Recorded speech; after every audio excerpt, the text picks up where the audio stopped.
그런데 여호수아 강해를 하면서 가나안은 천국이 아니다 그렇게 이야기를 했습니다. 왜 천국이 아니냐라고 이야기를 했어요? 가나안은 그리스도의 주권과 하나님의 통치를 인정하고 그분 밑에서 사는 사람들이 뭐 하는 장소라 그랬어요? 훈련하고 연단받는 장소다 그렇게 이야기를 했습니다.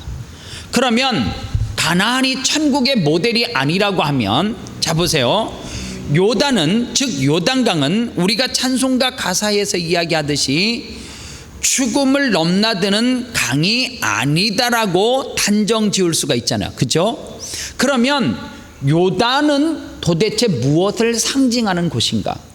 우리가 지금까지 막연하게 생각했던 거, 요단강은 마치 죽음을 상징하는 장소로 생각을 했어요. 가나안은 천국을 예표하는 장소로 생각을 했어요. 그러나 가나안은 예수 그리스도의 주권과 하나님의 통치를 인정하고 그 안으로 들어가서 무엇하는 건요? 훈련하는 장소. 그러면 요단은 그 훈련하는 장소 전에 있으니까 이 요단은 도대체 무엇을 상징하는가? 여러분들 출애굽기와 신명기서를 자세히 읽어보면 이스라엘 백성들이 출애굽을 하고 난 다음에 10하루길 정도를 걸으면 성경은 이스라엘 그 대군 전체가 가나안을 들어갈 수 있다라고 그렇게 이야기해요. 10하루길쯤 되어진다라고 성경은 말한다는 거예요. 그런데 성경은 보니까 또 출애굽기와 신명기를 보면 이스라엘 백성들이 40년 동안 광야에서 방황했다라고 설명을 하고 또 한 곳에서는 38년 광야에서 방황을 했다라고 이야기를 해요. 그런데 38년이든지 40년이든지 이거는 사실 큰 문제가 안 돼요. 왜냐하면 홍해를 건넌 시점에서부터 시작하면 40년, 그리고 38년 이야기를 하면 모세가 시내사연에서 율법을 받은 이후부터 시간을 계산하면 38년이 된단 말이에요. 그러니까 40년, 38년은 별 그렇게 중요한 연수로 계산을 하지 않아도 돼요. 중요한 거는 뭐예요? 10하루길이면 갈 수 있는 길을 무려 40년, 길게 잡으면 40년을 이스라엘 백성들은 뭐 했다는 거예요? 방황했다는 거죠. 허비했다는 거예요. 그런데 성경에서 보면 이 방황하고 허비했다라고 하는 말을 아주 명확하게 설명하는 한 구절이 있습니다. 그게 어디냐면 신약성경 에베소서 5장 18절 말씀에 보면 술 취하지 말라 이는 방탕한 것이니, 여기서 방탕하다라고 하는 말이 헬라어로 아소티아 이렇게 이야기를 하는데, 이 아소티아라고 하는 말이 어떤 의미에서 쓰여졌냐면 우리가 상식적으로 하는 거 방탕 그러면 생각나는 게 뭐예요? 방탕 그러면 생각나는 거 어떤 것을 방탕한 삶이라고 이야기할 수 있어요? 우리가 상식적으로 하는 방탕하다라고 하는 것은 허송세월, 아니면 술을 먹고 막 이런 단어가 맞을지 모르겠지만 개차반처럼 살아가는 거, 아니면 다른 어떤 것들로 또 표현을 할 수가 있을 것 같아요. 그런데 노름을 하고 술을 먹고 여자를 쫓아다니고 도덕적으로 타락한 것을 우리는 방탕한 것이 아닐까라고 지레짐작 생각을 하는데, 성경에서 말하는 방탕의 개념은 그것과 약간의 차이가 있습니다.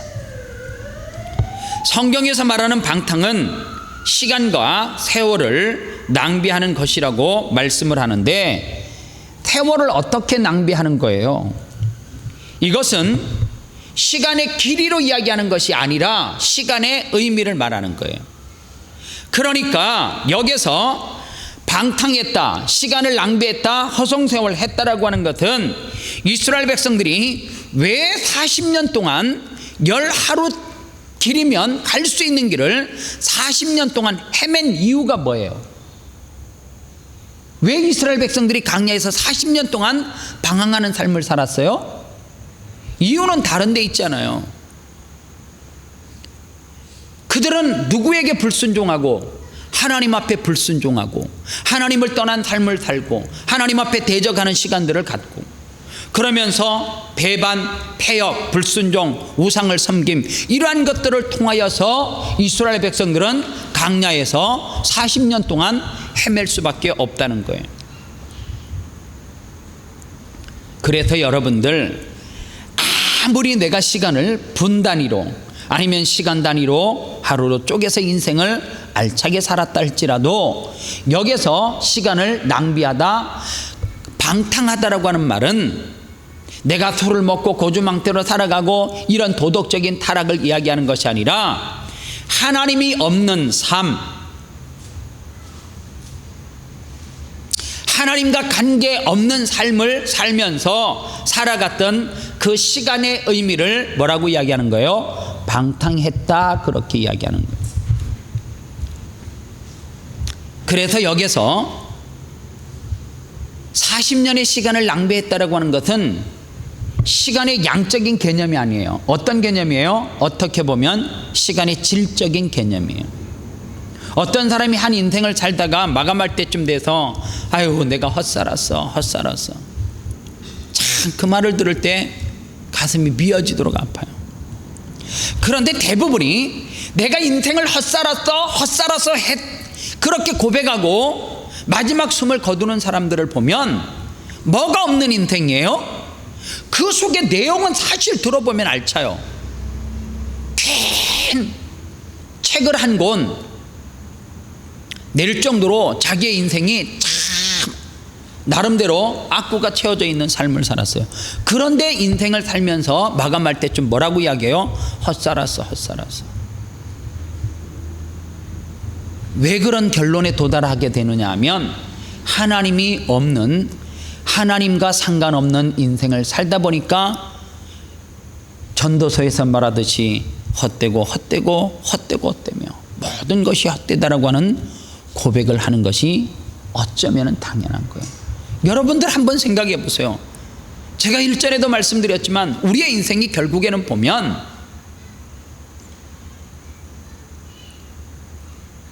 나는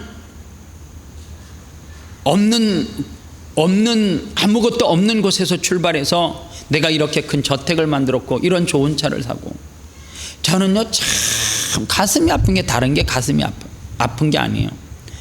하나님이 왜 거기까지 인도했는데 그 다음서부터 삐뚤어지는 삶을 사는지 도대체 이해를 못하겠는 거예요. 결국에는 보면 이 싸움을 하고 있어요. 하나님이 나를 왜 그 자리에 앉혀놓는지 관심 없어요.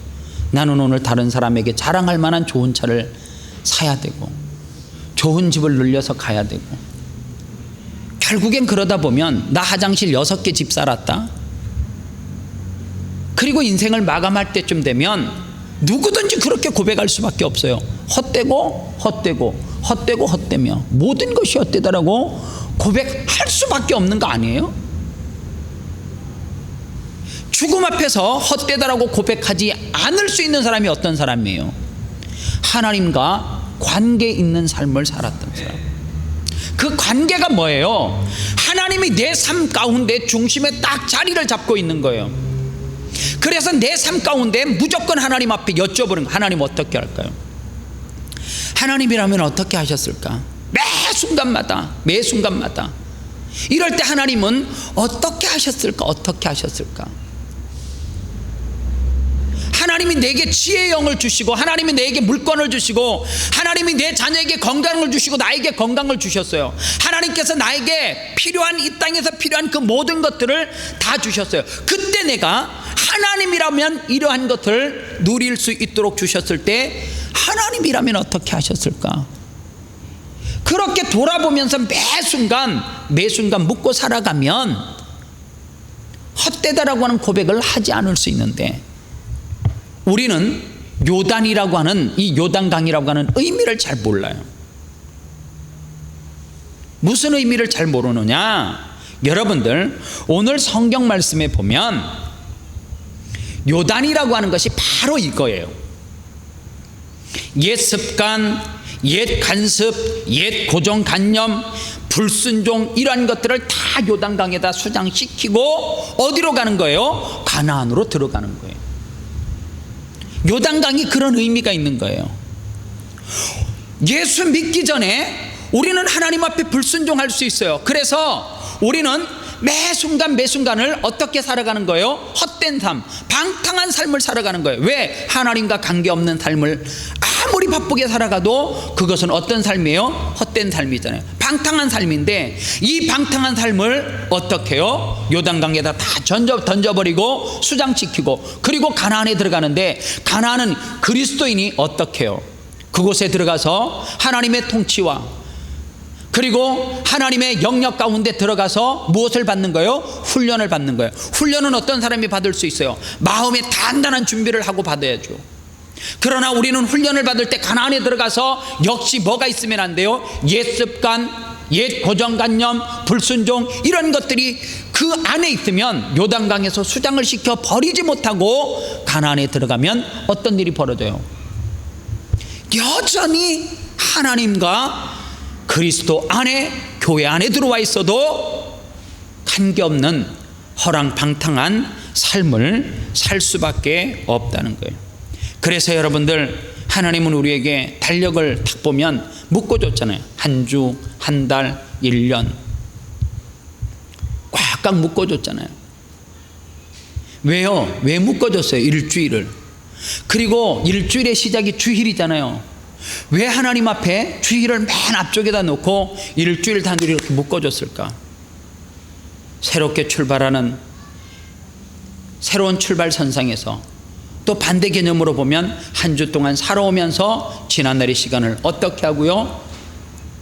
정리할 수 있는 시간을 묶어줬잖아요. 뭐 하라고요?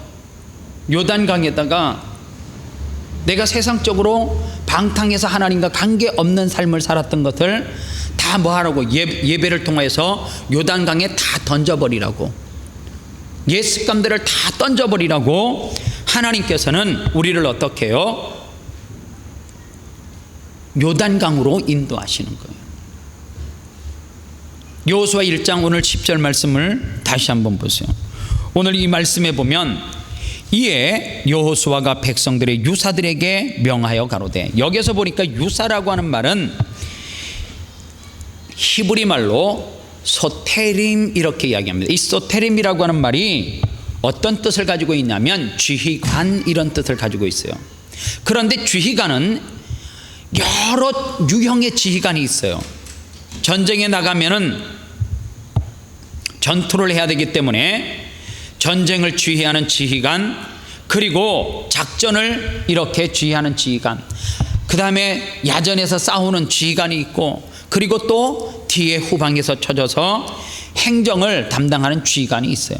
그런데 여기서 말하는 이 소테림이라고 하는 단어는 앞에 나가서 무기를 들고 싸우고 이러한 지휘관을 말하는 것이 아니라 뒤에서 있는 누구요? 행정적인 지휘관, 군사 지휘관을 이야기하는 거예요. 어느 날 여호수아가 누구들을 불러 모았어요? 성경에 보니까 유사들을 불러, 갈리들을 불러 모았다는 거예요. 그리고 그 사람들에게 이스라엘, 이 팔레스타인은 지형적으로 낮에는 덥고 밤에는 어떻게 해요? 추워요. 그런데 너무너무 밤이 추운데 유사들을, 즉 갈리들을 불러 모았어요. 지휘자가, 통솔자가 부르니까 그곳에 있던 사람이 얼마나 긴장을 하겠어요, 갈리들이. 그래서 모였어요. 우리의 지도자가, 여호수아가 무슨 이야기를 우리들에게 할까, 무슨 명령을 내릴까. 그런데 성경은 11절에서 이렇게 말해요. 진중을 도로다니며 그 백성에게 명하여 이르기를, 양식을 준비하라. 사흘 안에 너희가 이 요단을 건너 너희 하나님 여호와께서 너희에게 주사 차지하게 하시는 땅을 차지하기 위하여 들어갈 것임이니라 하라. 여기 보니까 준비해야 될 것이 두 가지예요. 하나가 뭐예요? 앞에 나오잖아요. 양식을 준비하래요. 이 양식을 준비하라고 하는 것은 실제적인 거예요. 그리고 두 번째로 준비해야 될 것이 있는데, 그것이 뭐냐 하면 한 가지 명령이 더 있는데, 마지막 부분을 보면 들어갈 것임이니라가 아니라 들어갈 것임이니라 하라 이렇게 되어져 있어요. 들어갈 것이다 하고 들어갈 것이라 하라 이 말은 비슷한 내용 같지만 완벽하게 틀린 이야기예요. 너희들이 양식을 준비하면 들어갈 것이다 이게 아니라 양식을 준비해라. 그러나 너희가 뭐 한다는 거예요? 차지할 땅을 얻기 위하여 들어갈 것임이니라 하라. 이 말은 선포의 개념이 강해요. 즉 어떤 거냐면 두 번째 준비해야 될 것이 믿음의 준비를 이야기하는 거예요. 믿음으로 준비하고 그 다음에 실질적으로 뭐도 준비하고 양식도 준비하고. 이것을 좀 더 쉽게 풀어서 이야기하면 어려운 말 같지만 꿈, 비전 이런 걸로 정리를 할 수가 있어요. 너희에게 꿈이 있느냐? 농부에게 너희에게 꿈이 있느냐? 비전이 있느냐? 그러면 뭐 하라는 거예요? 실질적인 것을 준비하래요. 무엇으로요? 믿음으로. 그런데 여기서 두 가지 중에 하나가 빠지면 돼요? 안 돼요? 안 되죠. 믿음으로 준비했어요. 그런데 농부가 씨앗을 뿌리지 않으면 열매를 거둘 수 있어요? 없어요? 없다는 얘기죠. 학생이 나는 시드니 대학교가 목표예요. 무슨 과가 목표예요? 하나님 믿음으로 준비했습니다. 그 다음에 해야 되는 것이 뭐예요? 그 학교에 걸맞는 피와 땀과 눈물의 노력이 있어야지 그 결과물을 준다는 거예요. 지금 여호수아가 관리들을 불러서 하는 이야기가 뭐예요?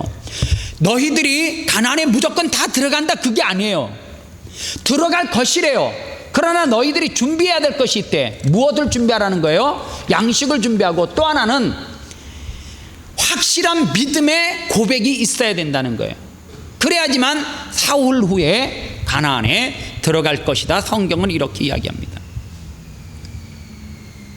어떤 믿음이 너무 좋은 분이 계시는 거예요. 너무라는 말에 좀 여러분들이 초점을 맞추셔야 돼요. 그 집안에는 대학교를 다니는 한 자녀가 있어요. 그런데 그 집안에는 누가 믿음이 너무 좋냐면 아버지가 믿음이 너무 좋은 거예요. 등록금 날짜 내야 되는 날짜가 다 와갔어요. 아내가 돈은 남편이 보러 오니까 자기는 가정만 이렇게 다 아이들만 주부로만 있으니까 경제적인 능력이 없는 거예요. 남편만 바라보고 있는데 어느 날 내일이 등록 마감이에요. 남편에게 묻는 거예요. 여보, 내일이 우리 딸 등록 마감일인데 등록금은 준비됐는지 어떻게 됐는지, 내가 일을 못하니까 참 미안하고 죄송하고 송구한데 당신 어떤 대안이 있냐고 그렇게 이야기했더니 믿음이 너무 좋은 남편이 아내에게 이 믿음 없는 여자야, 하나님 앞에 구하면 하나님이 다 준비해서 주시지, 그런 믿음도 없고 그런 확신도 없어가지고 어떻게 사냐고.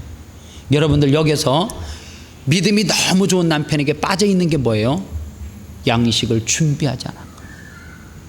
믿음은 있지만 뭐를 준비하지 않았어요? 양식은 준비하지 않았어요. 여러분들 오늘 놀라운 진리를 깨닫게 돼요. 무슨 진리인 줄 아십니까? 여러분들 이스라엘 백성들이 광야, 요단 그리고 가나안이에요. 성경을 여러분들이 잘 뒤져보면 이적과 기적은 어디에서 펼쳐졌어요? 자, 세 군데예요. 광야 그리고 요단 그리고 넘어서 가나안이에요. 이 세 장소가 있는데 이적과 기적이 펼쳐졌던 것은 어디예요? 광야예요. 광야. 광야에서는 만나와 메추라기를 먹었어요. 그러나 요단을 건너서 가나안에 갔을 때 이스라엘 백성들이 만나와 메추라기를 계속 먹었어요? 가나안에서는 이적과 기적이 나타나지 않았어요. 가나안에서는 뭐가 있어야지만, 양식을 준비하는 피와 땀과 눈물이 있어야지만 그곳에서는 뭐가 있어요? 열매가 있는 거예요. 풍성한 열매가 있는 거예요. 그런데 이스라엘 백성들이 여전히 무엇을 생각하는 거예요? 광야에서 목이 마르다라면 바위를 쳐서 물을 내셨던 그 하나님을 생각하는 거예요. 여호수아가 무엇을 이야기하는 거예요? 가나안은 그런 것이 아니라는 거예요. 미안하지만 여러분들 믿음이 너무 좋다고 기도원에 가서 달라고 한다고 하나님이 주시지 않아요. 하나님은 절대 주시지 않아요. 오늘 가나안에서 예수 그리스도의 통치 영역 안에, 하나님의 주권 아래, 그리고 하나님의 명령을 따라서 훈련받는 이 가나안이라고 하는 이 땅은 우리가 무엇을 준비해야 돼요? 일용할 양식을 준비하기 위해서 땀을 흘려야 돼요. 그러나 중요한 게 있어요. 가나안에 들어가서 30배, 60배, 100배의 열매를 거두기 위해서는 뭐가 필요해요? 요단강에서 지난날에 무엇을요? 불순종을 다 던져버려야 돼. 매주 던져버려야 돼. 매달 던져버려야 돼. 매년 던져버려야 돼요. 송구 영신 예배를 통해서 던져버리든지, 마지막 주일 예배를 통해서 던져버리든지, 추수감사절을 통해서 던져버리든지, 하여간 던져버려야 돼요. 매주 예배 나와서 하나님 앞에 오늘도 불순종인 거를 던져버려야 돼요. 수장시켜버려야 돼요. 그리고 가나안 이곳에서 우리는 어떻게 해요? 삶의 현장에서 월화수목금토요일 날 열심히 땀과 눈물을 흘려야 돼요. 그럴 때 하나님께서 우리의 삶 가운데 30배, 60배, 100배의 열매를 허락하시는 거예요. 이것이 바로 하나님이 광야와 요단과 가나안을 통하여서 우리에게 제시하는 이론이에요. 오늘 여러분들 요단이라고 하는 이 강에서 내가 무엇을 죽이고 있는지, 던져버리고 있는지를 돌아보셔야 돼요. 내가 하나님을 광야에서 체험하고 이적을 체험했어요. 하나님은 살아계시대요. 그런데 여전히 하나님이 살아계시다라고 고백하는 가운데서도 우리 속에는 뭐가 있어요? 하나님을 전적으로 신뢰하지 못하는 불순종이 있어요. 아직까지도 내려놓지 못하는 그 무엇인가가 있어요. 그것은 어디에다 내려놓아야 돼요? 요단강에다 다 던져버려야 돼요. 그게 예배예요. 그리고 우리는 가나안에 가서 무엇을요? 믿음을 가지고 씨앗을 뿌릴 때에 삶의 현장에서 하나님께서 30배, 60배, 100배의 축복을 놀랍게 허락해 주는 거예요. 오늘 그렇기 때문에 이 축복을 경험하기 위해서 우리가 반드시 해야 될 게 뭐예요? 요단으로 들어가야 돼요. 모아서 다 끌어안고 어떻게 해야 돼요? 심청이가 붕덩 아버지의 눈을 뜨기 위해서 임당수에 부쩍 뛰어들어가는 것처럼 우리도 어떻게 해요? 우리의 욕심, 우리의 아집, 우리의 불순종, 우리의 고정관념, 그 모든 것을 끌어안고 붕덩 뛰어들어가요. 그래서 예배가 뭐냐? 예배는 내가 날마다 하나님 앞에 산 제사로 드려서 죽는 거예요. 그런데 하나님은 죽이지 않고 오늘 예배 후에 또 우리를 살려서 삶의 현장으로 어디로요? 가나안으로 돌려보내주는 거예요. 오늘 이 말씀이 여러분들의 삶 가운데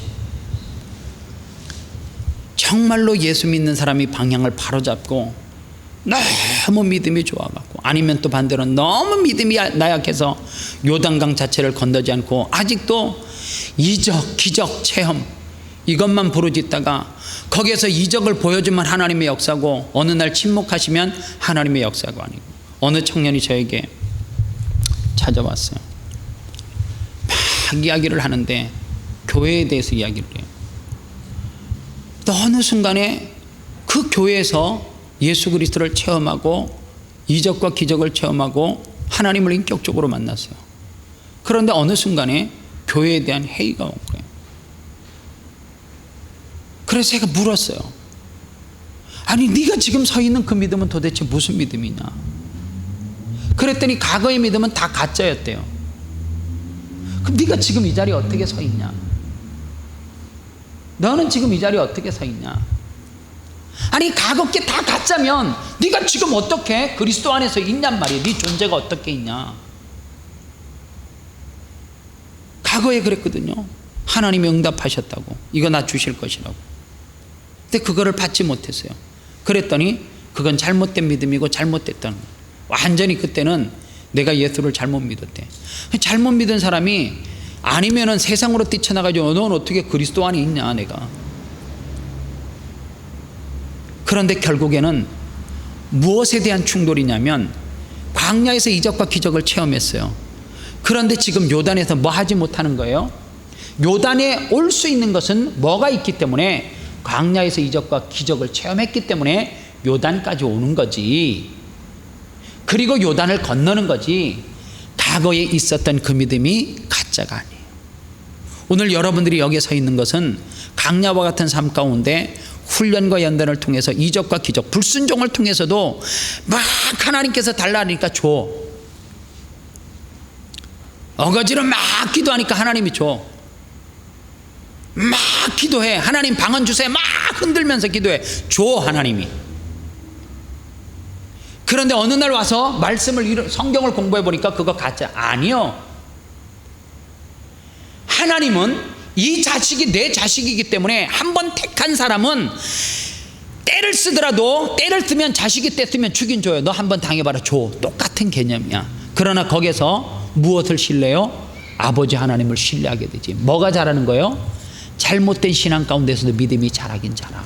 그러나 중요한 것은 진짜 믿음은 어디에서 테스트 받는 거예요? 요단에서, 가나안에서 테스트 받는 거예요.